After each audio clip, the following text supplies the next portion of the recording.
ನಮಸ್ತೆ and welcome to News Sense. ನಾನು ಸೌಮ್ಯ ಕೃಷ್ಣ ಹೆಗಡೆ. ಇವತ್ತಿನ ಟಾಪಿಕ್ ಈ ಒಂದು ಚಾನೆಲ್ ನಲ್ಲಿ one of the most requested episodes ಅಂತ ಹೇಳ್ಬಹುದು. ಯಾಕೆಂತಂದ್ರೆ ನನ್ನ ಬೇರೆ ಬೇರೆ ಯೂಟ್ಯೂಬ್ ಚಾನಲ್ ಸನಾತನ ಕಥನದಲ್ಲಿ ಇರಬಹುದು ಅಥವಾ ಸೌಮ್ಯ ಕೃಷ್ಣ ಹೆಗಡೆ ಆ ಯೂಟ್ಯೂಬ್ ಚಾನೆಲ್ ನಲ್ಲಿ ಇರಬಹುದು, ಇದ್ರನ್ನ ಮಾಡಿ ಈ ಟಾಪಿಕ್ ಬಗ್ಗೆ ಮಾತಾಡಿ ಅಂತ ಹೇಳ್ಬಿಟ್ಟು ಬಹಳಷ್ಟು ಜನ ರಿಕ್ವೆಸ್ಟ್ ಮಾಡಿದ್ರು. ನನಗೆ ಇನ್ಸ್ಟಾಗ್ರಾಮ್ ಅಲ್ಲಿ ಕೂಡ ಇದ್ರ ಮೇಲೆ ಈ ಒಂದು ಟಾಪಿಕ್ ಮೇಲೆ ನಿಮ್ಮ ಅಭಿಪ್ರಾಯ ಏನು ಅನ್ನೋದನ್ನ ಕೇಳಿದ್ರು. ನಾನು ಈಗಾಗಲೇ ಒಂದು ಸ್ಮಾಲ್ ರೀಲ್ ಕಾಂಟೆಂಟ್ ಅನ್ನ ಮಾಡಿ ಹಾಕಿದ್ದೆ ನನ್ನ ಅಭಿಪ್ರಾಯ ಏನು ಅನ್ನೋದಕ್ಕೆ ಸಂಬಂಧಪಟ್ಟ ಹಾಗೆ.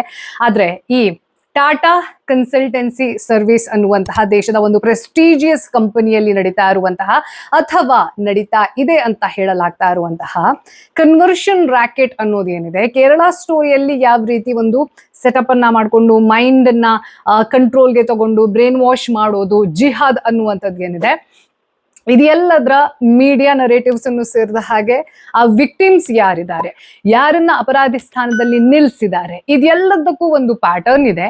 ಆ ಪ್ಯಾಟರ್ನ್ ಅನ್ನ ಅರ್ಥ ಮಾಡಿಕೊಳ್ಳುವಂತಹ ಪ್ರಯತ್ನ ಇವತ್ತಿನ ನ್ಯೂಸ್ ಸೆನ್ಸ್ ನ ಎಪಿಸೋಡ್.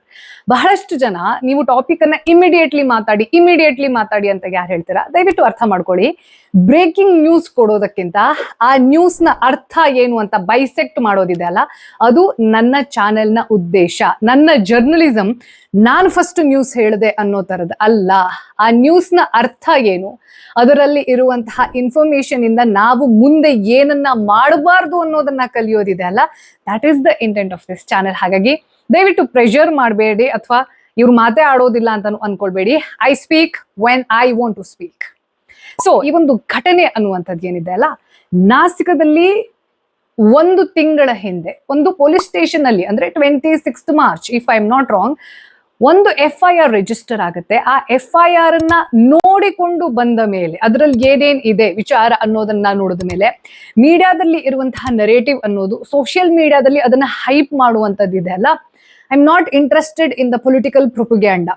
ನನ್ನ ವಿಚಾರ ಇದರಲ್ಲಿ, ನಾನು ಒಂದು ಹೆಣ್ಣು ಮಗುವಾಗಿಯೇ ನೋಡ್ತೀನಿ. ಯಾವಾಗ ಹೆಣ್ಣು ಮಕ್ಕಳ ರಿಲೇಟೆಡ್ ಆಗಿರುವಂತಹ ವಿಚಾರ ಬರುತ್ತೆ, ನಾನು ಅದನ್ನ ರೈಟು ಲೆಫ್ಟು ಮತ್ತೊಬ್ರು ಮರದೊಂದು ಜಾತಿ ಮತ ಇದ್ಯಾವ ದೃಷ್ಟಿಕೋನದಲ್ಲೂ ನೋಡೋದಿಲ್ಲ. I C it as a woman first.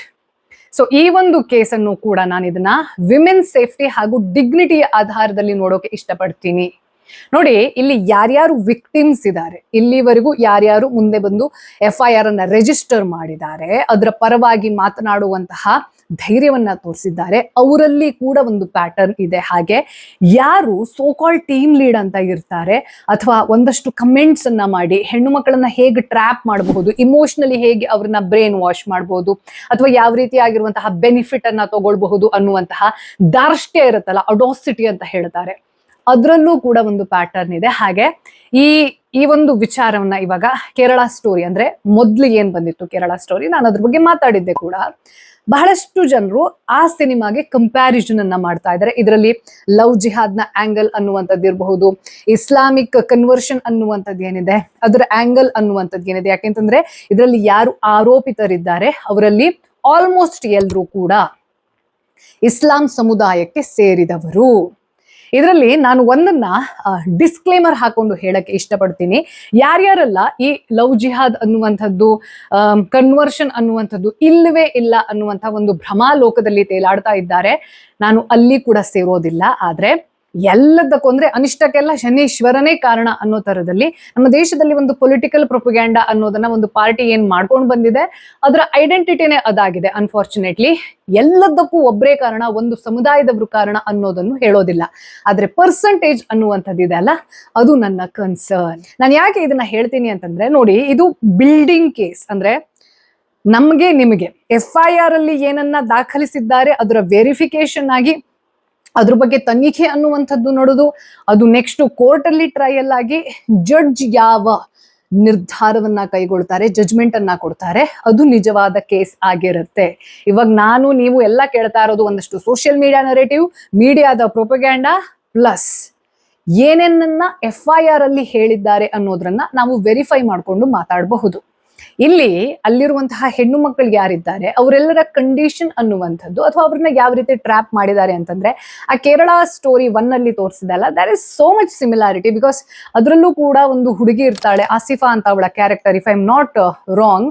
ಆಕೆ ಎಲ್ಲರನ್ನ ವಿಶ್ವಾಸಕ್ಕೆ ತಗೊಂಡು ಹೇಗೆ ಅವ್ರನ್ನ ಟ್ರ್ಯಾಪ್ ಮಾಡಿ ಆಮೇಲೆ ಅವರ ಮತಕ್ಕೆ ಸೇರಿರುವಂತಹ ಗಂಡು ಮಕ್ಕಳ ಪರಿಚಯ ಮಾಡಿಸ್ತಾ ಇದ್ಲು, ಯಾವ ರೀತಿ ಅವರು ಲವ್ ಜಿಹಾದ್ ಮಾಡ್ತಾ ಇದ್ರು ಅನ್ನುವಂಥದ್ದು ಏನಿದೆ ಅಲ್ಲ, ಅದೊಂದು ದರಿದ್ರ ಮನಸ್ಥಿತಿ.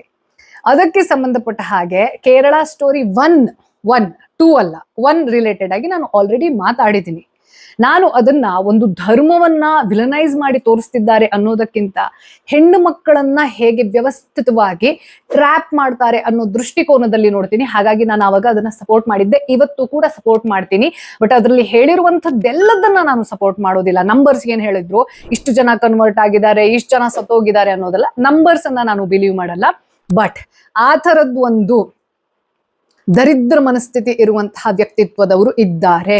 ನಾನು ಇವಾಗ್ಲೂ ಕೂಡ ಅದೇ ಸ್ಟ್ಯಾಂಡ್ ಅಲ್ಲಿ ಇರ್ತೀನಿ. ಆದ್ರೆ ಅದೇ ಸಿನಿಮಾದ ಪಾಪ್ಯುಲಾರಿಟಿಯನ್ನ ಎನ್ಕ್ಯಾಶ್ ಮಾಡ್ಕೊಳ್ಳೋಕೆ ಕೇರಳಕ್ಕೆ ಸಂಬಂಧವೇ ಇಲ್ಲದೆ ಇರುವಂತಹ ಕೇರಳ ಸ್ಟೋರಿ 2 ಬಿಯಾಂಡ್ ಕೇರಳ ಅನ್ನೋ ತರದಲ್ಲಿ ಯಾವುದೋ ಒಂದು ಸಿನಿಮಾ ಬಂತಲ್ಲ, ಅಂತ ಸಿನಿಮಾವನ್ನ ನೋಡುವಂತಹ ಉದ್ದೇಶನೇ ನನಗನ್ನಿಸ್ಲಿಲ್ಲ. ಅಂದ್ರೆ ಒಂದು ಸಿನಿಮಾ ವರ್ಕ್ ಆಯ್ತು ಅಂದ ತಕ್ಷಣ ಅದೇ ರೀತಿಯ ಒಂದು ನರೇಟಿವ್ ಅನ್ನ ಸೆಟ್ ಮಾಡಕ್ಕೆ, ನರೇಟಿವ್ ಸೆಟ್ ಮಾಡಿದ್ರು ಪರವಾಗಿರ್ಲಿಲ್ಲ, ಬಟ್ ಅದನ್ನ ಪ್ರೊಪಗೇಂಡ ಮಾಡುವಂತದ್ದಿದೆ ಅಲ್ಲ, ನಾನು ಅದನ್ನ ಶ್ಲಾಘನೆ ಮಾಡೋದಿಲ್ಲ. ಸೊ ನಾನು ಇದು ಇಲ್ಲ ಅಂತಾನು ಹೇಳೋದಿಲ್ಲ, ಹಾಗೆ ಇದೇ ಕಾರಣ, ಇವರೇ ಕಾರಣ ಅಂತ ಒಬ್ಬರನ್ನ ಟಾರ್ಗೆಟ್ ಮಾಡು ಕೂಡ ಹೇಳೋದಿಲ್ಲ. ಆದ್ರೆ ಇಲ್ಲಿ ಒಂದು ಹೆಂಗಸಿನ ಡಿಗ್ನಿಟಿ ಹಾಗೂ ಆಕೆಯ ಸೇಫ್ಟಿ ಯಾವುದು ಒಂದು ಸಾಮಾನ್ಯ ಮನುಷ್ಯನಿಗೆ ಸಿಗಬೇಕಾಗಿರುವಂತಹ ಸಾಮಾನ್ಯ ಹಕ್ಕು. ಅದು ಈ ವಿಮೆನ್ ಸೇಫ್ಟಿ ಅನ್ನೋದು ನಮ್ಮ ದೇಶದಲ್ಲಿ ಒಂಥರ ಲಕ್ಸುರಿ ಆಗ್ಬಿಟ್ಟಿದೆ.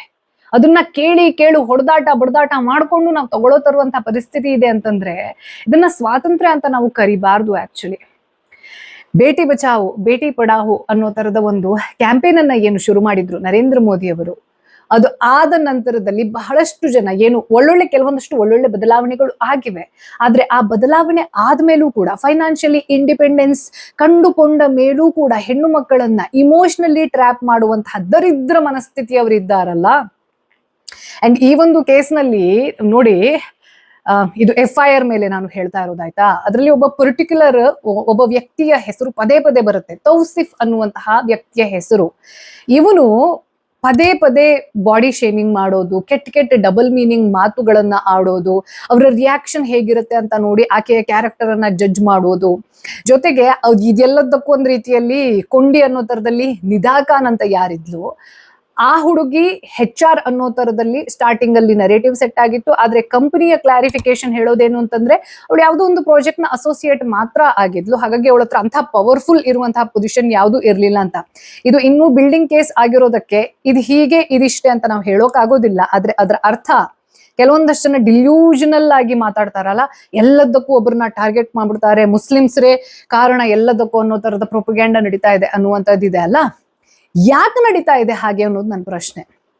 ಅಂದ್ರೆ ಇವಾಗ ಅನ್ಕೋಣ, BJP ಯಾವತ್ತೂ ಕೂಡ ಮುಸ್ಲಿಮರನ್ನ ವಿಲನ್ ಮಾಡೇ ತೋರಿಸುತ್ತೆ ಅನ್ನೋ ತರದಲ್ಲೇ ಅನ್ಕೋಣ. ಯಾಕೆ ಅದನ್ನ ಜನ ಈಸಿಯಾಗಿ ನಂಬುವಂತಹ ಪರಿಸ್ಥಿತಿ ಇದೆ? ಇದು ನನ್ನ ಪ್ರಶ್ನೆ.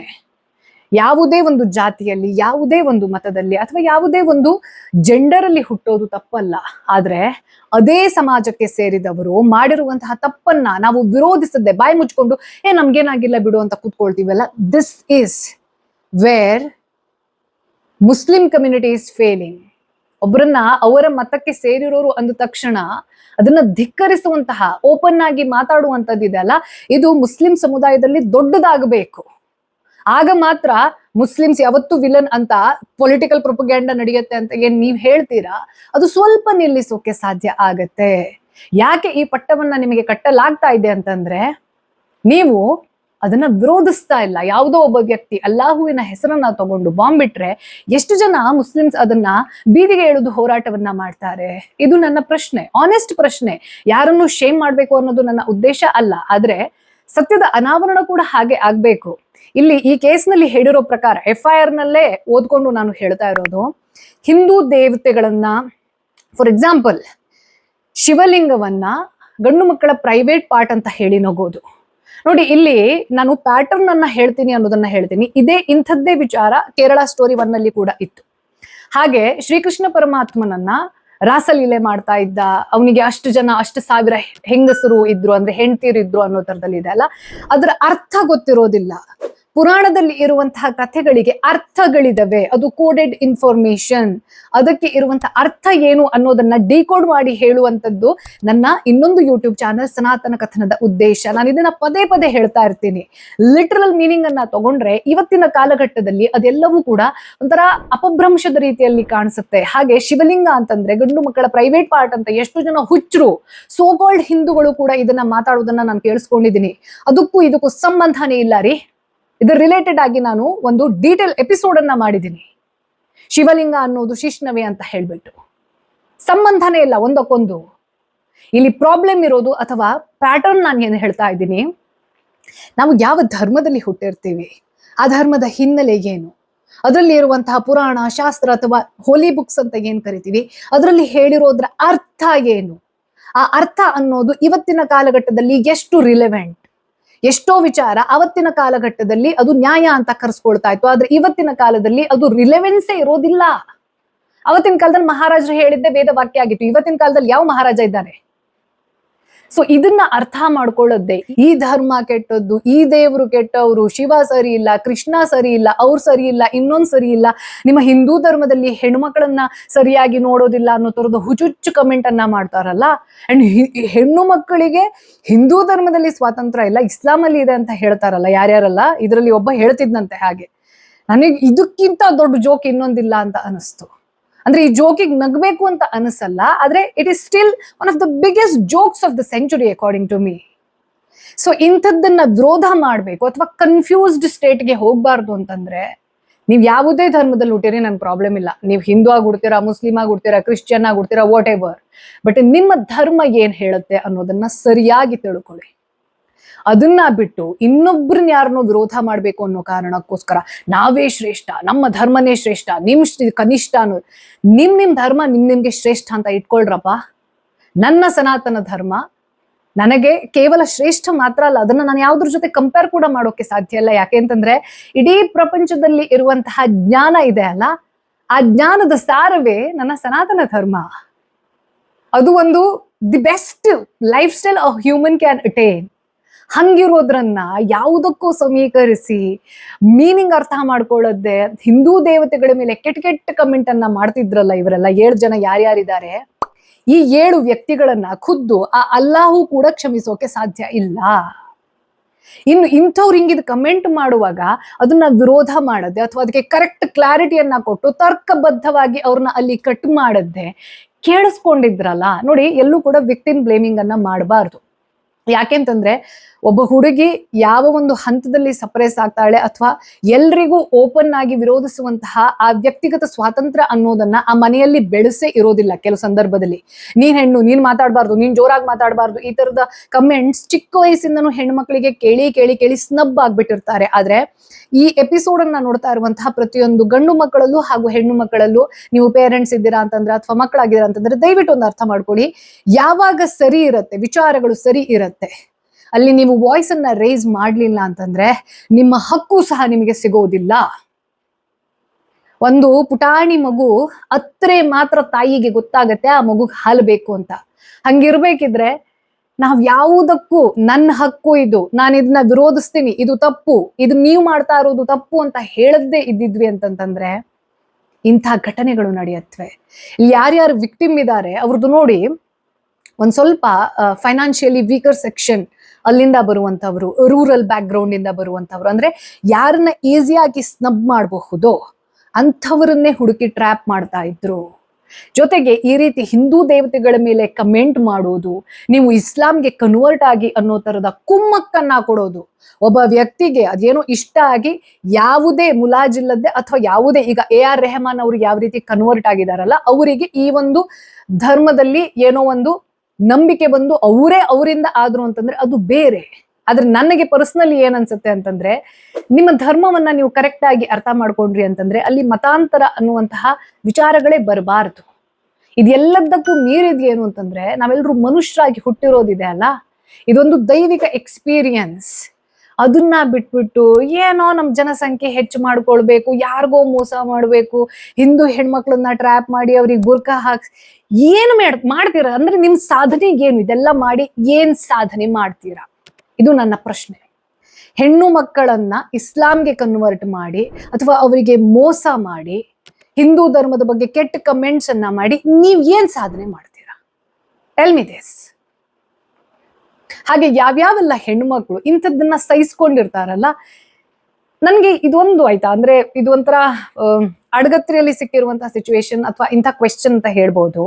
ಅದ್ ಎಂಥದ್ದೇ ಕಷ್ಟ ಇರಲಿ ಮನೆಯಲ್ಲಿ, ಅದ್ ಎಂಥದ್ದೇ ನಿಮ್ಮನ್ನ ಯಾರೇ ಸ್ನಬ್ ಮಾಡ್ಲಿ, ಇಂಥ ವಿಚಾರಗಳನ್ನ ಕುಲ್ಲ ವಿರೋಧಿಸು. ಒಂದು ಸೋಷಿಯಲ್ ಮೀಡಿಯಾದಲ್ಲಿ ಒಂದು ವಿಡಿಯೋ ರೀ, ನಿಮಗ್ ಮನೇಲಿ ಹೇಳೋಕ್ ಭಯ ಅಥವಾ ಇವ್ರಿಗೆ ಹೇಳೋಕ್ ಭಯ, ಅವ್ರಿಗೆ ಹೇಳೋಕ್ ಭಯ ಅಂತ, ಮುಂದಿಂದ ಏನಾಗುತ್ತೋ ಮುಂದಿಂದ ಹಾಗೆ ಆಗುತ್ತೆ ನೋಡಿ. ಅವ್ರು ಅಲ್ಲೇ ವಿರೋಧ ಮಾಡಿದ್ರು ಅಂತಂದ್ರೆ ಜಾಸ್ತಿ ಅಂತಂದ್ರೆ ಕೆಲಸದಿಂದ ತೆಗ್ಸಾಕಕ್ಕೆ ಈ ಸೋ ಕಾಲ್ಡ್ ಟೀಮ್ ಲೀಡ್ಸ್ ಎಲ್ಲ ಮಾಡ್ತಿದ್ರು. ಬಟ್ ಆ ಕೆಲಸ ಇಲ್ಲ ಅಂತಂದ್ರೆ ಜೀವನನೇ ಇರಲ್ವಾ? ಬೇರೆ ಕಂಪನಿ ಇಲ್ವಾ?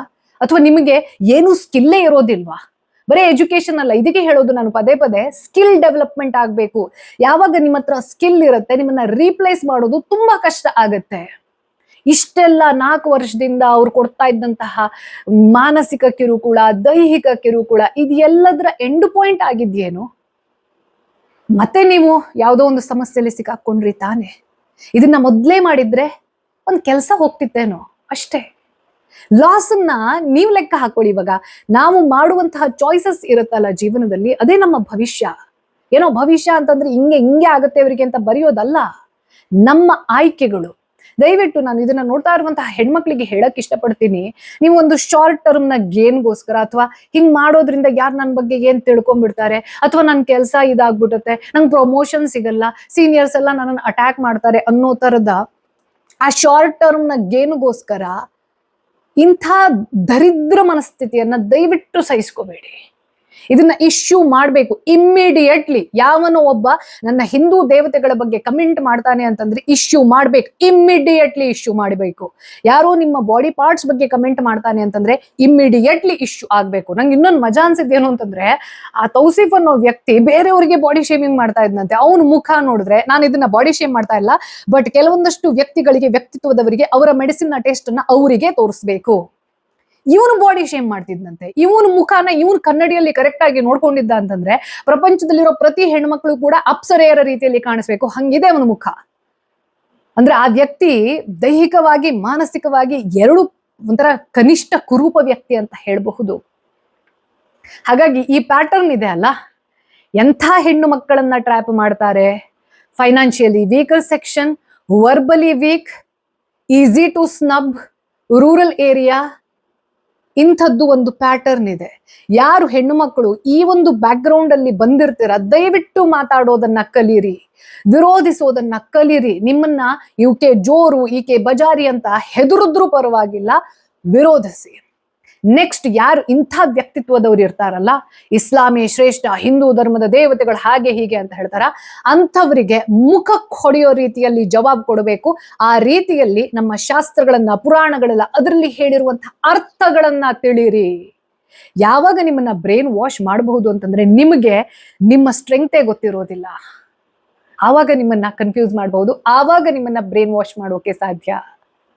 ದಯವಿಟ್ಟು ಈ ಒಂದು ಕೇಸ್ ಅನ್ನುವಂಥದ್ದಿದೆ ಅಲ್ಲ, ಇನ್ನೊಂದು ನನಗೆ ಮಜಾ ಅನ್ಸಿದ್ದೇನು ಅಂತಂದ್ರೆ, ಟಾಟಾ ಕನ್ಸಲ್ಟೆನ್ಸಿ ಸರ್ವಿಸ್, ಯಾವ ರತನ್ ಟಾಟಾ ಅವರಿಗೆ ಅಂದ್ರೆ ಅವ್ರನ್ನ ನಾವೊಂದ್ ರೀತಿಯಲ್ಲಿ ಯುಗ ಪುರುಷ ಅಂತ ಕರಿಬಹುದು. ಅಂಥ ಒಂದು ಲೆಗೆಸಿಯನ್ನ ಹೊಂದಿರುವಂತಹ ವ್ಯಕ್ತಿ ಹೋದ್ಮೇಲೂ ಕೂಡ ಅವರ ಲೆಗೆಸಿ ಅನ್ನುವಂಥದ್ದು ಮುಂದುವರಿತಾ ಇರ್ಬೇಕಿದ್ರೆ, ಅಂತ ಒಂದು ಕಂಪನಿಯಲ್ಲಿ ಹೈಯರ್ ಪೊಸಿಷನ್ ಅಲ್ಲಿ ಇರೋರೆಲ್ಲ ಹಾಗಾದ್ರೆ ಏನು ಮಾಡ್ತಾ ಇದ್ರು?